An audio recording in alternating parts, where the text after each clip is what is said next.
Um, I just saw this video and it's really disturbing to hear what mothers and grandmothers like do to those kids, and it's really sad. I'm not trying to be all can't even talk.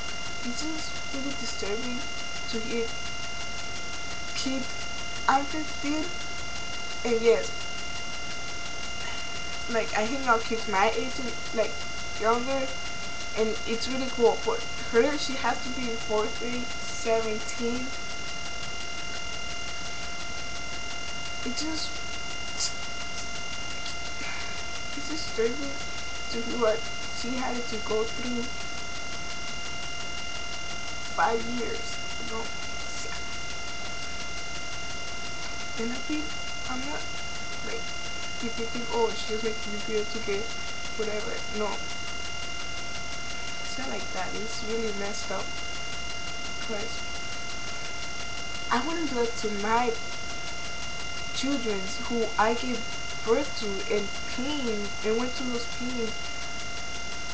It's just disturbing. Like, and to hear that little girl saying that she can't even walk right or hang out with friends and teasing. I get teased a lot.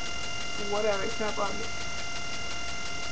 It just really breaks my heart to hear her and her brother, you know, and how they were stapled in the eyes, and this is disturbing. I think they should not let her, none of them out, and to see a guy laughing at them, it's just disturbing. It's really sad to hear, but you know, there's many people.